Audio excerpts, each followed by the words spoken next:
Martin. I'm the director of the Enrico Fermi Institute, which hosts these lectures, where we twice yearly in the spring and the fall we bring one of our bright young researchers to explain some aspect of the research that we do in the Institute.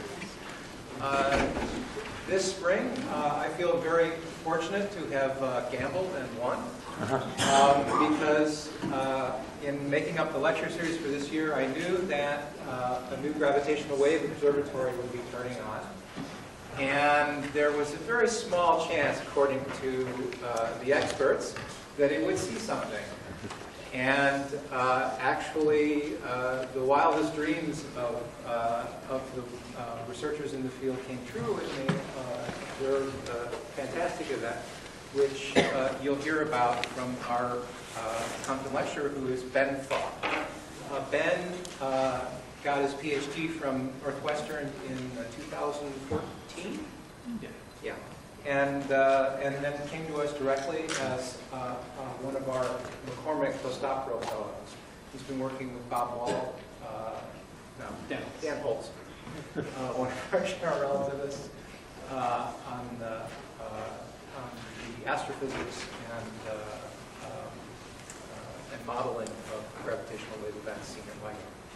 So he is going to tell you all about how general relativity works, how gravitational waves work, what produces them, and I'd like you to listen to a long series of lectures. Is it 10 lectures you're doing? 9. Memorial Day. That's right, because of Memorial Day. So we skipped Memorial Day, and otherwise we continue every Saturday at this time. So, Ben. Thank you.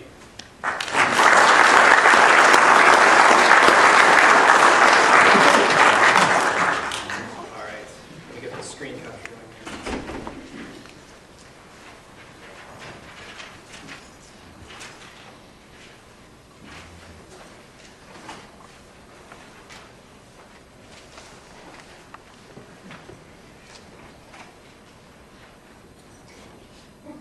All right. Well, it's a pleasure to be here. As Emil said, we knew I was going to be giving these lectures this spring, but we did not know it was going to be such an exciting time in the field of gravitational wave astronomy. Can everybody see the screen okay? Should I dim the lights a bit? Or? Yeah.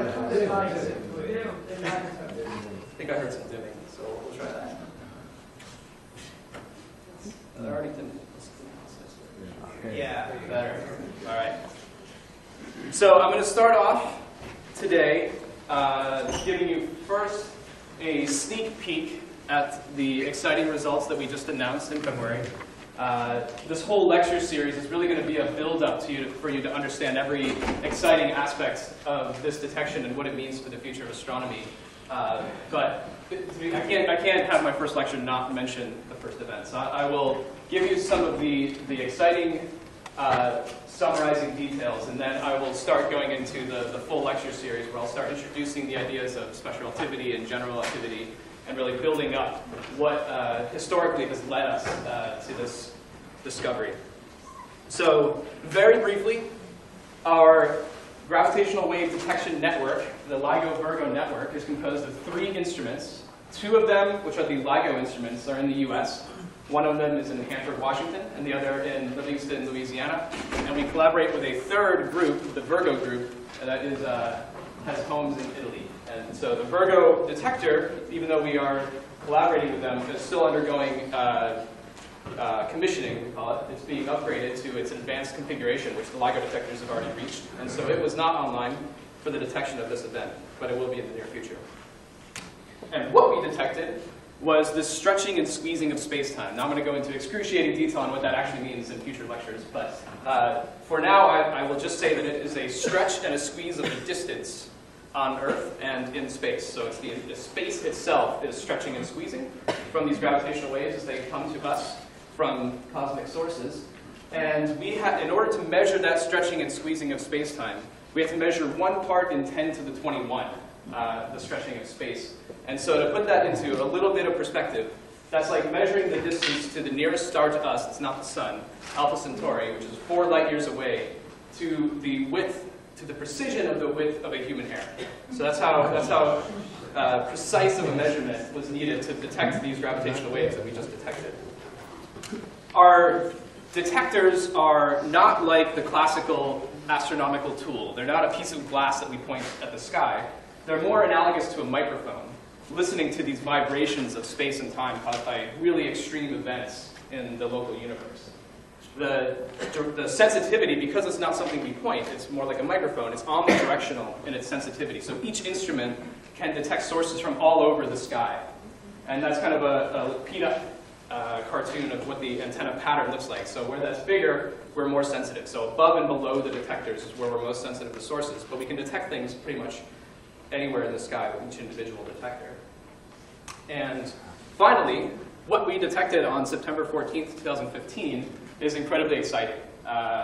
It was incredibly loud. So I particularly work on data analysis for LIGO. And there are as many people working on the data analysis of the LIGO instrument's data as there are building the actual instrument.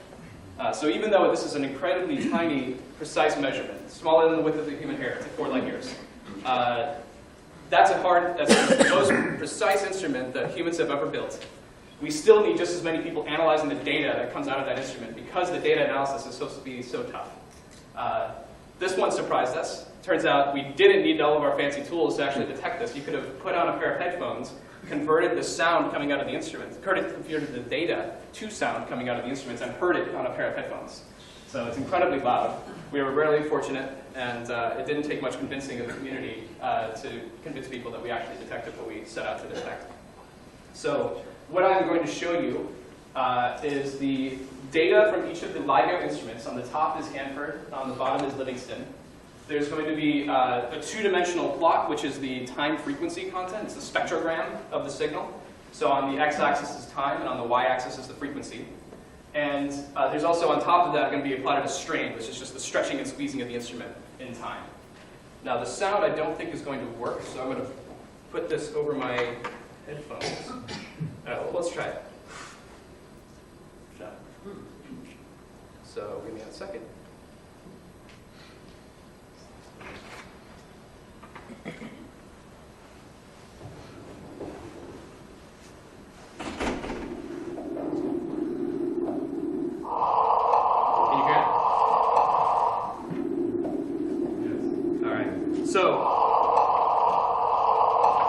The two different sounds that you're hearing. The first, the low frequency thumping. That's the actual frequency content of the data. It's a very low frequency gravitational wave signal. The peak is around 100 hertz or so. And so the higher frequency bit that you heard was just taking all that stuff, shifting it up to higher frequencies just so it's a little easier for the human ear to pick up. But with a good speaker system and something where I'm not holding a mic to another speaker, you can really hear that low frequency sound without having to modify it at all. So you really could hear this signal with a pair of headphones. So because we don't have a directional instrument, because we're sensitive to everywhere on the sky with each of our instruments, our localization ability, figuring out where this source was in the universe, is pretty limited, especially with 2 detectors. Our localization abilities can be thought of kind of like triangulation. We can measure a difference in the time of arrival of the 2 instruments, and that constrains to a ring on the sky where this thing could be. Just a first order. Now, if we take into account more information than just the time of arrival, we can do a little bit better than a huge ring on the sky, and this is the localization that we had for this particular event. Interestingly, it goes through the Large Magellanic Cloud. That's a very close by feature of our local group. We know that the source was not in the LMC, but it did make it very hard to do any kind of electromagnetic follow because it's a very, very bright, dense, close by set of stars that block our view of further away sources where this could have had some electromagnetic information coming from. So that's the sky position. We also get lots of other information. So the sheets that you have today, if you didn't get any sheets, please grab them on your way out. They're in the back or in the front here. Is an executive summary of all the interesting things that we've measured from this one signal. And over the course of these lectures, I hope to show you what each of those numbers really mean and why they're exciting. I should say now, please don't hesitate to interrupt me. I'd like to have a discussion with you and answer questions as we go. And if it starts to derail too much, then maybe I'll snap back to the presentation. But don't hesitate to ask questions, please. Yes? I have one question up front. Now that they've proven that Einstein's theory is correct, that space, time, gravity is orbits of space-time, does this absolutely, positively, 100% kill the graviton research, the exchange particle, for gravity being a force of some kind? So the stretching and the warping of space-time is something that we've actually verified with other tests. So there's predictions of general relativity, like the advancement of the closest approach of Mercury to the Sun. That actually precesses in time. So that was verified as being described perfectly well by general relativity. There's also the bending of light, which is exactly like we'd expect from what's described by general relativity. So there's lots of things that we call weak field effects of general relativity that we've measured. So that's where it's not so extreme of a distortion of space. It's pretty minimal. It's the bending of space around the Sun, for example, the bending of light. What this event did was test general relativity in the strong field regime for the first time. This is looking at the distortion of space and time right near, the effects of the distortion of space-time right near two very massive black holes. And so the gravitational waves that we detected are exactly as we expected from general relativity. And so we have verified general relativity to an incredibly new level of precision. But it's not the end. I mean, we haven't completely ruled out alternative theories of gravity. We've, for example, put limits on the mass of the graviton, and I'll go into what that means in a future lecture. But so we've put lots of interesting new limits on how precise and how well general relativity describes the universe. But it's not like we've ruled out all of the possible alternatives of general relativity yet. So the search for graviton is still going on? Well, so the graviton is a lot like, I mean, you can think of it like the photon is to an electromagnetic wave, which is light. And so the graviton, I mean, even in general relativity, in quantum descriptions of general relativity, you can have gravitons. We just think that they're massless. And so the one alternative theory of gravity is that these gravitons, these particles that would communicate gravitational information, have mass, which is something that photons don't. Photons don't have mass, meaning they travel at the speed of light. So gravitons, if they had mass, would travel slower than the speed of light. And we can measure those effects in the detection of the gravitational waves that we've measured, and we don't see any evidence that the graviton has mass and that it's traveling slower than the speed of light. All right.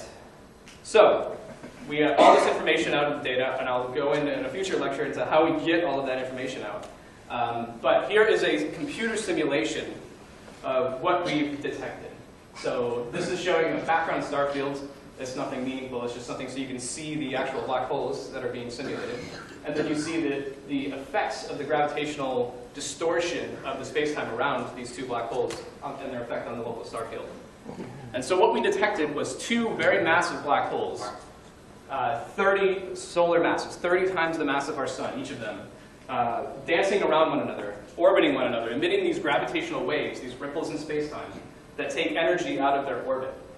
As you take energy out of that orbit, it causes it to shrink, and they get closer and closer together until they finally, the two event horizons of the black holes, touch, merge, and form one final black hole that's more massive than any of the stellar mass of the black holes that are close to the mass of our sun, more massive than any that we've detected before this.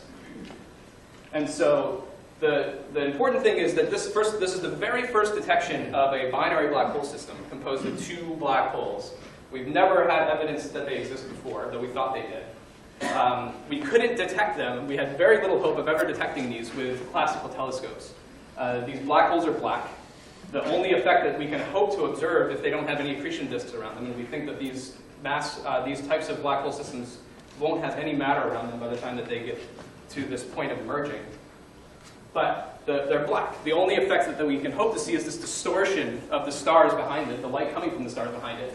And this binary black hole merger happened 1 billion light years away. And so seeing this 1 billion light years away is basically impossible. We would never have detected this kind of system with classical telescopes. And just to give you an idea of size, this is one of the black holes compared to Earth. In case you can't see it, it's up there by Iceland. And the cross-sectional area of one of these black holes is about the same area as Iceland. So it's two incredibly compact objects, the size of Iceland, merging 1 billion light years away, distorting space and time, and sending that information to us across the universe as gravitational waves. Yes? As a consequence of the distortion, are there estimates of the distance between the two black holes? Yes, so the way you can estimate the distance between the two black holes at any particular time before they actually merge is in the frequency of the gravitational waves themselves. So the frequency of the gravitational waves is proportional to the frequency of the orbit. And from general relativity, you can take the frequency of the orbit, given the masses of these objects, and turn that into a distance measure. The separation of them. So the discovery paper actually has the separation of the two black holes as a function of time during the merger, which I can show in a future lecture.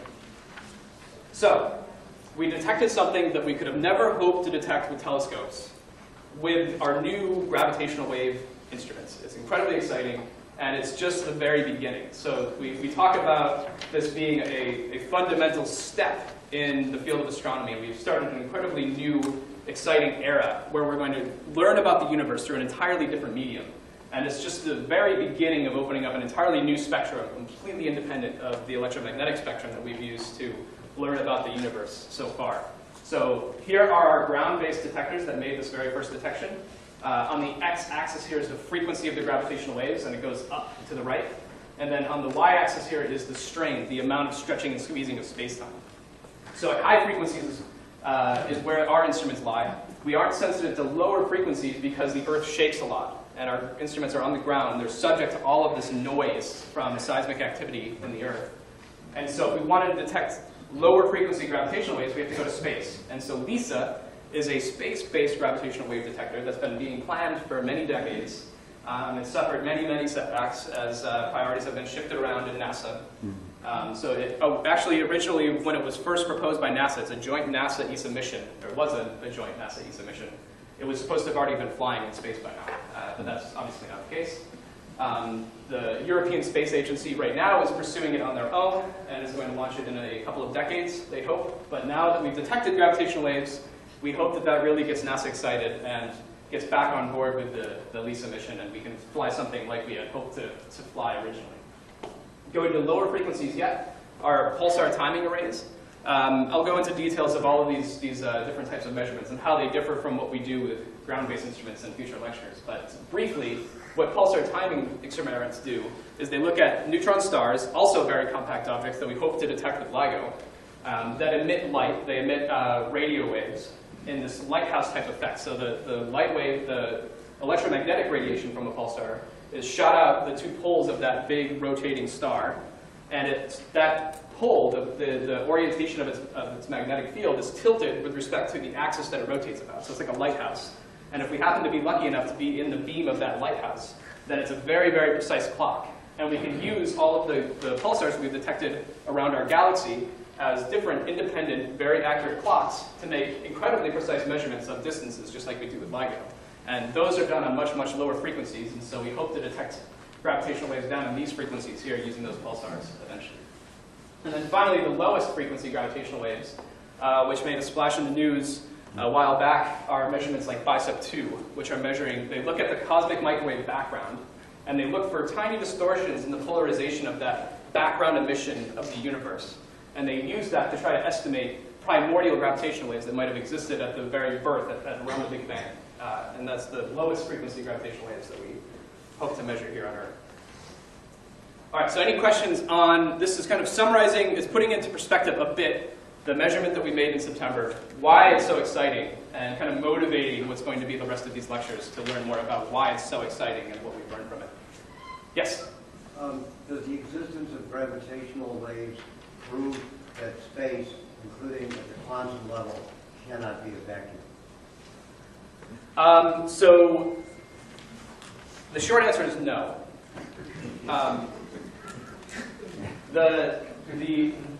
Eventually we hope, so the kind of measurements you're talking about are cosmological measurements. So looking at the level, what dark energy is, what dark matter is, how much abundance there must be of each of them and what they are. Those kinds of measurements are something that we can't do with LIGO yet. We can't see things far enough away to make interesting measurements of cosmological parameters yet. But in the near future, we hope to. So this is just we just first turned on the detectors after their last major upgrade. And we have still a factor of 3 sensitivity that we expect to get out of these instruments as we upgrade them over the next few years. As we do that, we will see these binary black hole mergers to much, much further distances, to higher redshifts, we say. And then we can actually start doing some interesting cosmology with them. But we're not there yet. This is still too nearby to make interesting cosmological measurements on that kind of scale. Yes? Are these differences in frequencies a function of distance, of the stretching of time itself, like a redshift, or So the frequency of the gravitational wave is tied to the source type, and it's specifically the scale of that source. So with ground-based detectors, when we're at very high frequencies, we need very, very dense objects that are roughly the size of a stellar mass black hole. So that how close those black holes get decides the frequency of the gravitational waves. And that's in turn set by how big the objects are. So if you go to supermassive black holes, like millions of times the mass of our sun, they're much bigger objects. They merge at much lower frequencies because they're just bigger. They don't get as close and in spiraling as fast as stellar mass black holes. So these supermassive black holes merge at lower frequencies, and that's why we have hopes for LISA eventually flying. It will be able to detect supermassive black holes at the center of galaxies merging when these galaxies themselves merge. Going to lower frequencies yet, pulsar timing. What pulsar timing hopes to do is measure an overall background of compact object mergers in the universe. So it probably won't be sensitive to a single event like we can detect with LIGO. It will instead just be sensitive to the overall background noise of the universe and gravitational waves. And so that's not just a single source, but a huge superposition of all of the sources that it could possibly measure in the universe. So the short answer is that it's all the frequency is dependent on the scale of the emitting bodies, and so that's tied to, in the case of black holes, their mass. Yes. Is there a limit to how big a black hole can get? Is there a limit to how big a black hole can get? No, theoretically.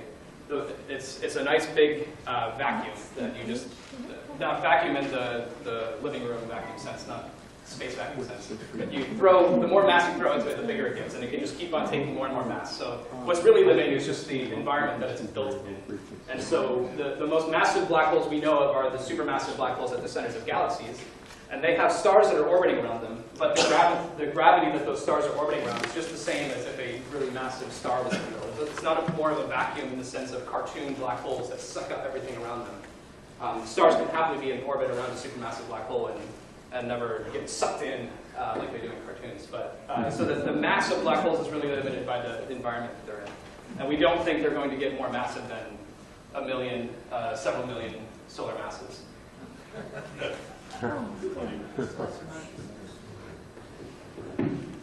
All right.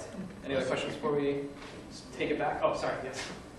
Can we think of a binary black hole system like simplistically 2 rocks dropping in a pond with concentric circles hitting one another? I realize it's space-time, but are we using the same physics to understand that type of wave, the simplistic wave, as the time-space wave? And if that's true, can we identify that they're nodes, and that could be a signature to how many black holes are around, depending on the Are you talking, when you say simplistic waves, you mean simplistic gravitational waves or simplistic waves of any kind? I'm saying wave theory, right? Wave theory. When we talk about space-time waves, is that comparable to what we understand in physics about waves? It does. It shares many properties of waves that we talk about in classical physics. So we should be able to find nodes when these waves hit one another. Yeah. So there could be signatures. There could be interference of gravitational waves if we happen to be sensitive to 2 different sources at the same time that have very similar frequencies. Then we could imagine maybe there are nodes when these 2 waves interact with one another. We have parts where they destructively interfere and cancel each other out. Yep. But with LIGO, the event rate for the sources that LIGO is sensitive to is nowhere near frequent enough that we hope to detect 2 at the same time. Yeah. So we only will probably ever detect individual events at a time, and we can never hope to measure that kind of interference. Now you can imagine there might be some, so in the case of light, we can, with a single light source, we can construct interference of waves by doing things like a double slit experiment where you shine light through 2 slits, Right. Those waves overlap, and then they interfere and cancel out in certain places. We maybe could hope to measure some kind of effect like that from gravitational waves. If we can somehow construct some huge gravitational lens, so if there happens to be the right kind of galactic cluster out there that happens to warp the gravitational waves emitted from some background source, maybe we can hope to measure some interference pattern, but I think it's incredibly unlikely. As we advance with it, maybe we could find systems that have 4, 5, 6 black nodes near each other. Here we're talking about a binary system. Yeah, so I mean, we do think that there could be triple systems out there of binary black holes. The way that they will be typically constructed is likely to have one tight binary with a third object in a much larger orbit. And so the type of merger that they would go through is very unlikely that they would all merge at the same time. We would probably see the individual events of each of them merging. So first that little tight binary would merge, and maybe we detect that. And then maybe a few billion years later, if humans happen to be around to measure these things, we can measure the final merger of the two objects. But well, we could just, with the frequency patterns, really determine a lot. We can't see them, but as we learn more, yeah, I mean, the frequency is going to tell the tale. The important thing is that this is it's a completely new window to the universe. Cool. We happen to see something we expected.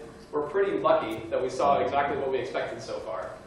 It's very likely that we're going to see things that we didn't expect at all. And so maybe the universe throws curveballs at us. Maybe there are these types of systems that exist, and we'll detect them. We'll see their gravitational waves. We'll have no idea what generated them, and we'll figure it out. So we're definitely not blind to these kinds of exotic events happening.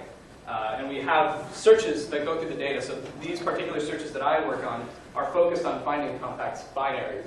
But we do have searches that don't assume any particular source type and look for just bursts of gravitational waves. And so with those types of searches, we hope to measure things that we didn't expect. Okay, so now we talked a lot about what just happened over the last 6 months. Let's take it back to Galilean times. So to kind of motivate why this whole exciting field was kind of born over the last 100 years or so. So at the time of Einstein's going to be a pretty common theme over this lecture series. When Einstein became famous for his very first theories, particularly the theory of special relativity, before that, physicists really relied on this concept of Galilean relativity. And the particular law that was important for physics at the time was the laws that motion is the same in all inertial frames. And by inertial frames, I mean non-accelerating frames. So things in free fall, for example. And particularly that the velocities of objects in different frames just add to one another. So here's this cartoon of somebody in the bed of a pickup truck throwing a baseball.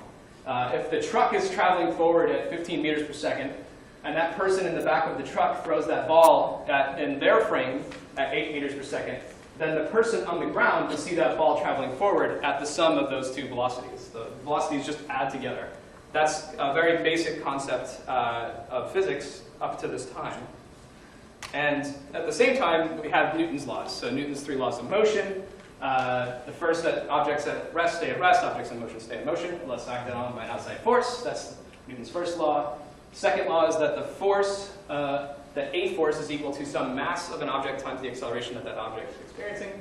And finally, that every action has an equal and opposite reaction. So a force has a reaction force. So those are the very fundamental laws that were existing up until special relativity came into the scene. And also, a separate law of Newton's was his law of gravitation. And this was how we understood gravity up until this time, was that each object, the Earth, the Sun, in our universe, has mass.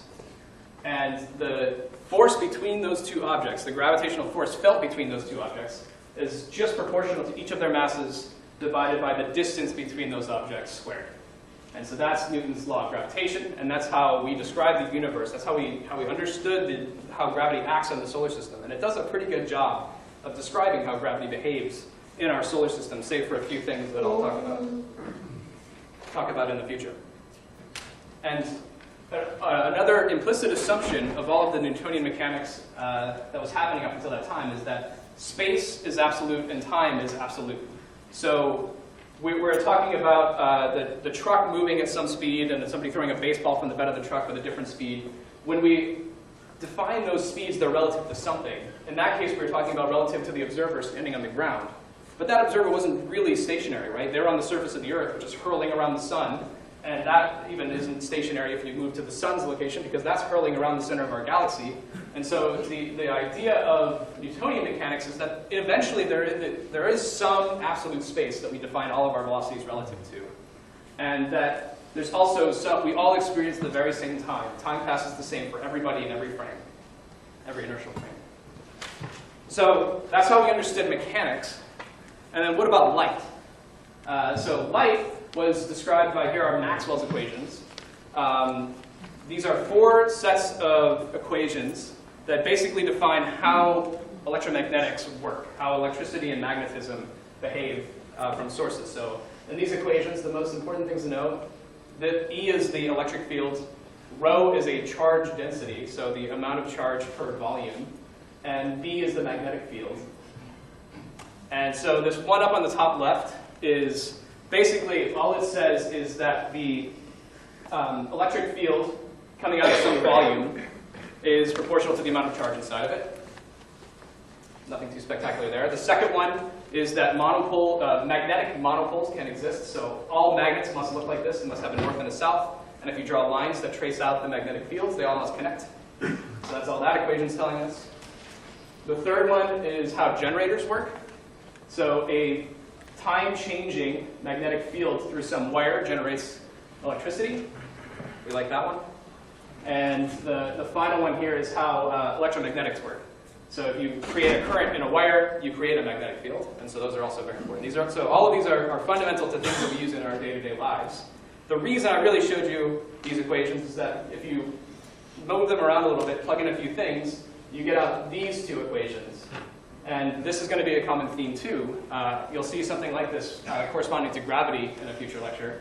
And that's saying that the second time derivative of the electric field is related to the derivative in space of the electric field. And so that is how we get traveling waves. So you get this periodic distortion in space and time. And that's how we can describe, that's why people thought at the time that light was actually electromagnetic waves. And that's how we got there, was through Maxwell's equations. And these weird numbers here, these epsilons and mu's, are actually defining the speed of light. It's 3 times 10 to the 8 meters per second. And so that's a very important quantity. And the real important, the reason why I showed all these equations is that they're a very common theme of t-shirts. All right, so light is this electromagnetic wave, this transverse wave traveling through space. And so people at the time naturally started thinking about other waves that they've seen. And you have waves in strings, you have waves in water, you have sound waves traveling through air. The common theme of all of these waves is that they're traveling through some medium. There's some force, there's some restoration force that's tied to the medium that they're traveling through that makes them waves. It's what keeps them from going straight up. They come back down. And so they thought naturally light must be traveling through some medium with a restoration force, and they called that the ether. And so they thought there must be some quantity, some fluid that these waves are traveling through, but we can't detect it. And so that was this luminiferous ether. That was really a common theme of the time up until around the time of Einstein's theory of relativity. So the real experiment that squashed this idea has some nice University of Chicago ties. Michelson was the very first chair of the physics department at the University of Chicago, and invented this thing called a Michelson, we call it now a Michelson interferometer. The basic construction of it is you have some source of coherent light, some source that's emitting waves of light that have the peaks of each of the waves line up with the peaks of all the other waves, and the troughs line up with the troughs. So you get this nice coherent source of light. We put it into a half-silvered mirror, so that reflects half the light and lets it transmit half of the light. And it goes down each of these arms of this L, and you have a mirror down at one end and the other end that bounce that light back. That light is recombined and comes out to some detector. If these arms are exactly the same length, the light that was coherent when it went in comes out coherent. The peaks still line up with the peaks, and you get this nice bright beam out. And if the arm length differs from one arm to the other, then you start misaligning those two halves of the beam, and they start to cancel out. And you can see that as changes in brightness. So if you imagine just taking a look at that output light and what the detector sees, if the arm lengths are varying relative to one another, you can see this bright spot that comes out get dimmer and eventually fade away if the light's exactly canceling out. And so it's a very, very precise measure, one, of the relative lengths of these arms. But you can also, Michelson figured out, you can also use this to measure the ether if it happens to exist. So this is the Michelson-Morley experiment, a Nobel Prize-winning experiment. The idea is that if there is some ether, some medium that all light is traveling through, then we must be moving through this wind of ether as we orbit around the sun, because there's probably some direction of that flow, and we can't be going in the same direction of that flow as we orbit around the Earth.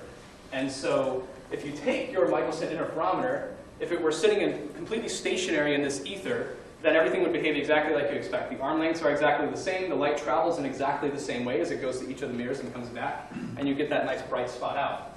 But if the interferometer is actually traveling through some medium, and it feels a wind in one direction, then that delays how the light travels through one arm compared to the other, and it makes those waves not line up so well when the two beams are combined back together. And so you don't get that nice bright spot out. You get a little bit dimmer of a spot based on how hard of a time that light had traveling through that ether wind. And so Michelson and Morley thought that this was an ingenious experiment. They could finally prove that ether existed, and that they could exactly measure what the velocity of that ether is and in what direction we happen to be going through it.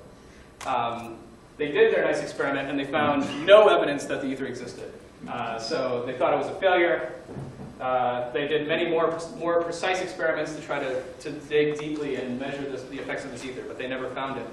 And really, it was a success in the end, because that really laid the groundwork for special relativity and the exciting years to come for light and space. Yes? Is there an instrument sitting around here in the basement somewhere? So I don't know where the experiment is. I think that they did that experiment when Michelson was It's at... still there, yes. What? Where is it? I think it's in the physics building. Do you know? I think we used it 60 years ago when we were students. Really? In Ryle. Do you happen to know? Well, the physics building was in Ryerson. In Ryerson. What was Michelson here at the time of that experiment, though? I thought it was in Ohio. He was in Ohio. Yeah. Because that was in the late 80s. Right. The university didn't come along until 5 years later. Right. So this experiment was done in Ohio, but I don't know. Maybe it is still here on campus. I'm actually not sure. I know that Craig Hogan, another faculty member here, is in search of Michelson's equipment at any point along his career at Chicago, and I know he's been searching for it, but he hasn't found anything yet. So actually, he asked me to make a plea to this audience. If you happen to have any connections to people that know where Michelson's original equipment is, let us know. We'd love to get our hands on it. You can find Leonard Wharton. Okay, so along comes Einstein.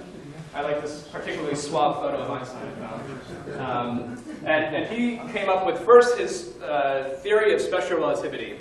And the two fundamental aspects of his theory of special relativity are that physics is identical in every non-accelerating frame. So that's in common to Galilean transformations in some ways. And secondly, that the speed of light in a vacuum is the same for all observers. So it's a very weird concept. And something so fundamental has a lot of implications. So if we go back to our thought experiment of a dude in a truck throwing a baseball, we take out that baseball, give him a little flashlight, and now he's sending forward photons. A Galilean transformation would state that the person on the ground, so first of all, the person in the truck has a flashlight, they're shining it forward, the light is traveling out at the speed of light, c. Now, Galilean transformations would say that the person on the ground would see that light traveling forward at the speed of light plus however fast the truck is moving. But what special relativity says is that that's not the case. The person in the truck does see the light going out forward at the speed of light, c, which is 3 times 10 to the 8 meters per second. The person on the ground also sees the light traveling forward at that same speed. So the two different observers see light, even though they're in different frames, see the light traveling at the same speed. And that is just a very strange concept that has some weird effects. Time dilation is one of them. And so if we move now to a rocket, we have a person in that rocket shining a light off from some mirror, and then it bounces back to some detector. the path that the light takes in their frame is just a straight line up and down. But if there's some other person in a different rocket ship that's watching this rocket go by at half of the speed of light, they don't see that light take a straight up and down trip. They see that light take this long kind of part of a triangular path. But the two observers see the light traveling at exactly the same speed. So then what does that mean? Velocity is distance over time. The velocity is the same for both observers. If this observer is watching that light travel a much longer distance, then the time must have been much longer for that still to equal this fixed number c. And so that's where time dilation comes from. And this idea that the faster you move, the slower your time goes relative to observers that are not moving with you. And the effects of this are important. They affect our day-to-day life. Without accounting for this, for example, GPS systems wouldn't work. The first experiment to verify this so they took these atomic clocks from Hewlett-Packard, thank you, Hewlett-Packard. They put them in planes back in the 70s, and they left some clocks down on the ground at the Naval Observatory, and they tested this effect. The planes are moving at some fast speed. It's nothing near the speed of light, but it's an appreciable speed. They flew around the Earth in one direction. They landed. Then they flew around the Earth in the other direction, and then they compared their clocks on the ground to the clocks that went on that round trip with them. That's them with their stewardess flying around. And what they measured here, so this is the change in time in nanoseconds for their eastward journey and their westward journey. And you see that the measured time differences for each of those trips is exactly like you'd expect from relativity. Now, the change in time is, one, affected by this idea of special relativity, that the time passes differently for the people in the plane versus the people on the ground. But it also actually depends on general relativity, which is in the future. I will tell you about that more. But both of these effects are measured, exactly described by the relativities, and it was a major success. And so this was the very first kind of, this was one of the earliest validations of special relativity, particularly with the time dilation aspects of special relativity. And so the next question is, what about gravity?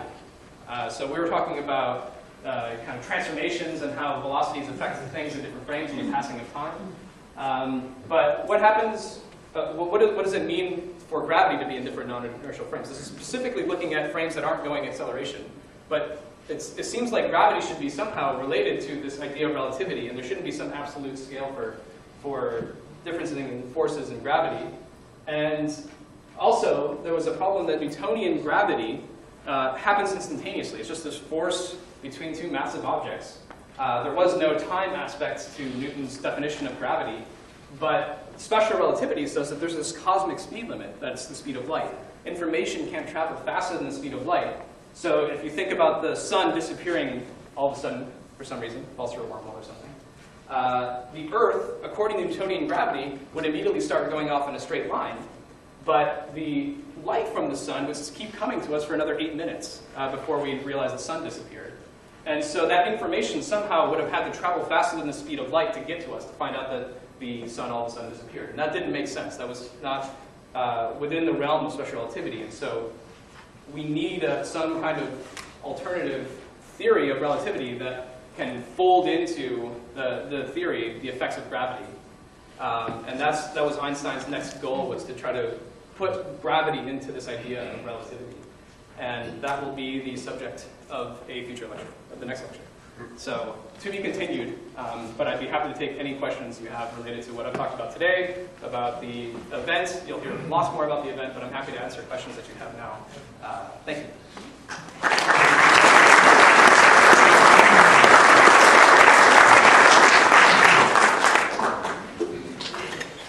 Yes? You spoke about the sensitivity of the detectors, a hair's width that 4 light years. 4 light years.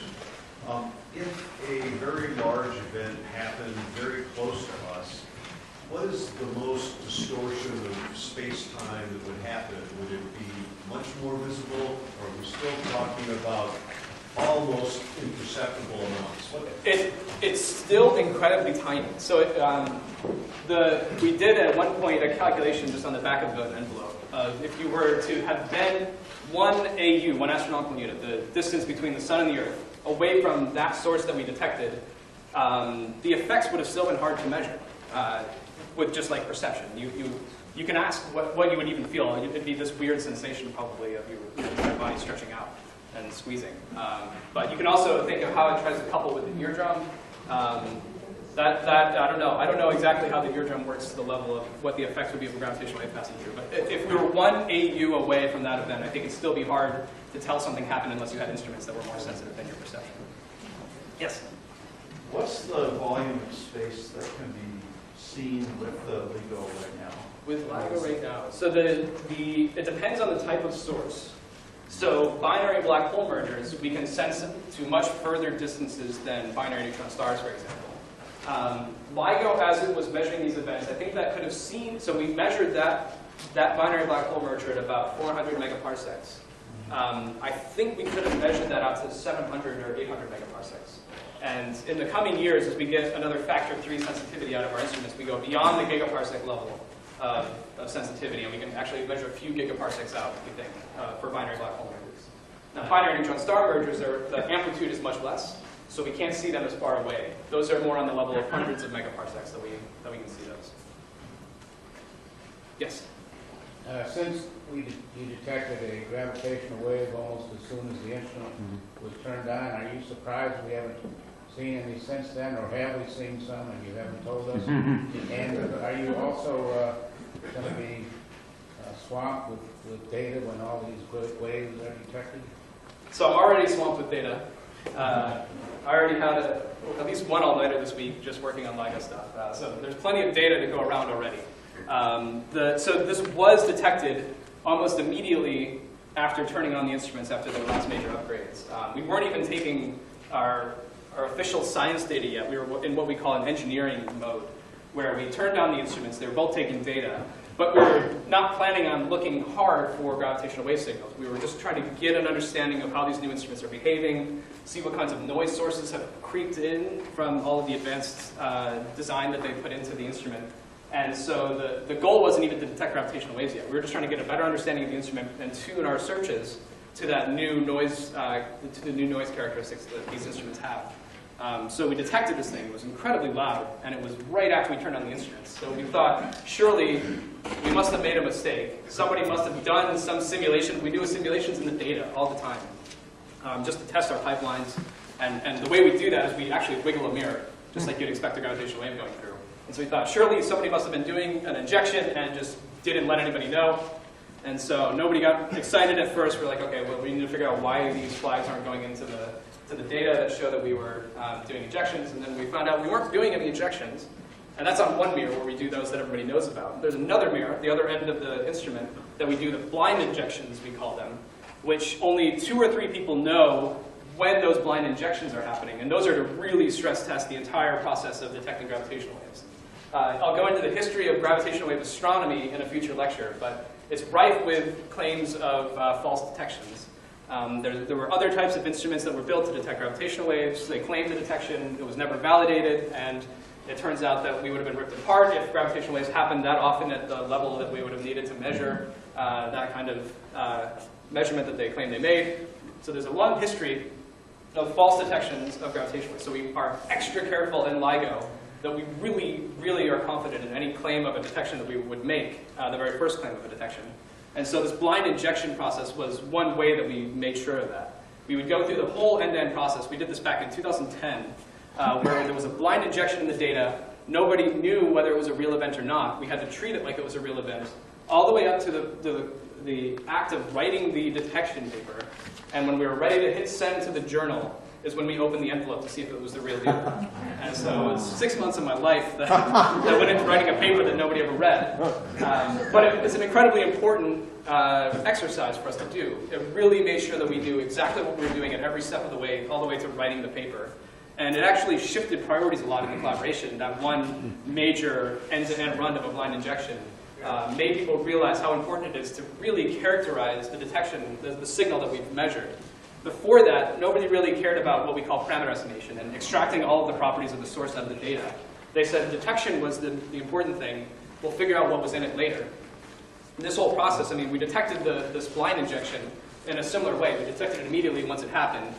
And then immediately people were wondering, okay, well, what was it? And that process made people realize that that's an important question that we need to be able to answer.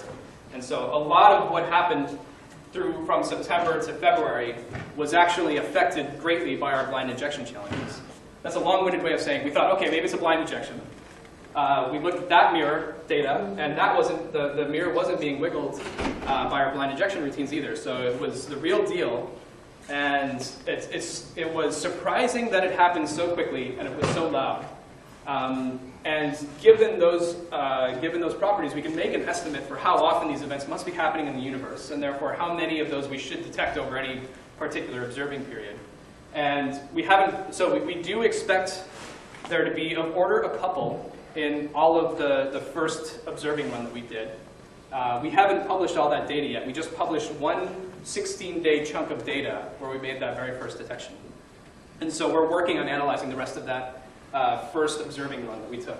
And we do expect that there could be anywhere from 0 to a few more in that data, and you'll find out about that soon. And then we start our next observing run, which will be 6 months long in the late summer, and we expect tens of binary black hole detections in there at the very least. So will you have more events to talk about in the lecture? I might. I don't know. We'll see. We'll see what the data has to show us. But eventually, yeah, we'll see. We'll see. How much of this work is being done here at the U of C, and how much is collaborations with others? So the group at University of Chicago is Dan Holtz, the PI, the principal investigator, myself, and then 2 grad students at Daniels that work on the project. So there's 4 of us. We all focus on data analysis, and so that's what we do. We were particularly involved with the writing of these papers that came out with the announcement of the event. There was the main discovery paper, which I had hands on the front page figure, the number 1 figure, and then there were 13 companion papers that went into all the details related to the event, because the main discovery paper is only 4 pages long. And so we played a major role in a lot of those papers, in the testing of general relativity, in the extracting the properties of the event and all the details of the event, and also in the electromagnetic follow-up, and trying to search for some electromagnetic counterpart to the merger. Are the main things that we worked on. Yes? Looking at these amazingly accurate observations, let's take the other aspect. What has happened to electronics that we can get out to this kind of level of observation? So you mean to make this kind of a precision measurement, we're putting together a whole bunch of parts that we can't make that precise of measurements of. So how do we put in all of these inaccurate pieces to get a very accurate measurement out? Is that the question? So the details of the design of the instrument is not my area of expertise, but the fundamental aspect of interferometers that make them so good at making these precise measurements is the details don't matter. In the end, you can make a very precise measurement of how coherent the light is coming out at the other end, and all of the details are washed out by just having a control loop that maintains how bright that spot is coming out. And so you can measure the very, very, very tiny effects based on very measurable aspects of the brightness of the light coming out. Going into deeper detail on that is something that I'm not particularly experienced in, but I hope to have, there are going to be 2 lectures that I won't be able to be here for. And one of those, I hope to have somebody from the group working at the holometer at Fermilab, basically a mini LIGO, measuring gravitational waves of a different variety, or measuring effects of gravity in a different way. They are very expert on the design of interferometers, and I hope to have one of them come in and really give you the excruciating detail on how Michelson interferometers really work and how they can make such precise measurements. Yes? Will you have your slides on the internet? So this whole thing should be recorded. I don't know what happens to the video that gets recorded. Yes? If you join a listserv, I send out a link to the videos.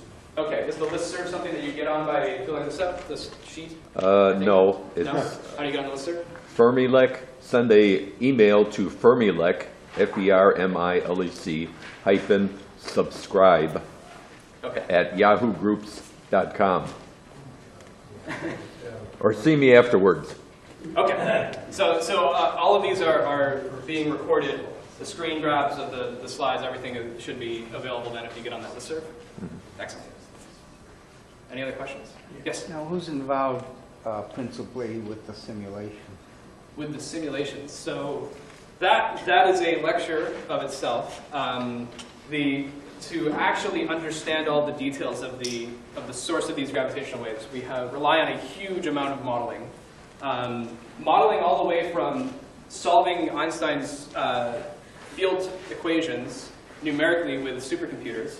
That's really the very foundation of what we understand about these types of sources. But then in a lot of analytical description of how we can do that in a more feasible way. So we need to generate simulated sources, millions of simulated sources, just to understand this very single event. And so we can't do supercomputer simulations of each of those millions of waveforms. It's way too expensive. And so there's everything from the people that designed those numerical relativity simulators to people that work on analytic descriptions that are much cheaper to compute once they can tune them to those numerical simulations. So there's a huge range of people involved with the modeling all over the world. Yes? This might be for next week, but does general relativity apply to dark matter, and did you take the potential effects of dark matter into effect in the experiment? So dark matter does not affect our measurement, largely because we don't expect, so I mean, maybe dark matter could inform these black holes through some exotic mechanism that we don't think could have happened. So the important thing is that these black holes exist. They could have been created by dark matter, they could have been created by baryonic matter, we don't know. Maybe they are dark matter. There's papers that have been put out since the announcement of the detection that the mass and frequency of these black holes that exist maybe could explain dark matter. So I think that's got to be taken with a huge grain of salt right now. But so there's implications that this could have on dark matter and what it is, but the measurement itself isn't reliant on any of those. This is a purely general relativistic measurement that we made, and assuming GR is correct is all we need to do to make all of these estimates that we've put out in these papers. Yes? Quasars are the most energetic things in the universe, right? They can outshine their entire galaxy. Could you have combining quasars? And if you could, is there any way to calculate how much stronger than combining massive black holes that would be? So this event was actually the most energetic thing in the universe over the duration that it happened. So over those few milliseconds, it outshined all of the luminous things in the universe combined. So it's an incredibly energetic event. But tying that to quasars is something that is, so what were you saying about quasars again? I was thinking magnitude scale. Okay. Would that be far? Yeah, so I'll get into in a future lecture some of the details on the actual energy produced by this merger. It's pretty impressive. Yes? So these binary systems and even more, can they be related to the theoretical chance of wormholes? So Kip Thorne is one of the founders of LIGO, and also I think one of the people that dreamed up of wormholes for the first time. He really likes wormholes. The interstellar was... It's hard to prove, but it sounds like you're getting a language with this frequency. You're learning a language of what it's trying to tell you. And as you figure it out, you're going to learn more. Yeah, so it's hard to predict all of the details we'll learn. Yeah. And so maybe there is some way we'll learn about the presence of wormholes or not, but we'll see. Time will tell. All right, so I can take one last question, and then I guess we'll postpone the rest of them to a future lecture. Is there one last question before we close? Yes? I noticed that the graph that shows the wave doesn't start at 0. I was wondering why. 1 second. That is the one with the sound? Yeah. Which one were you, or the opening slide? I think it was the opening one. That one? Yeah. Which doesn't start at 0, the time? The x-axis. Oh, so the time is all relative to some reference time that we just picked.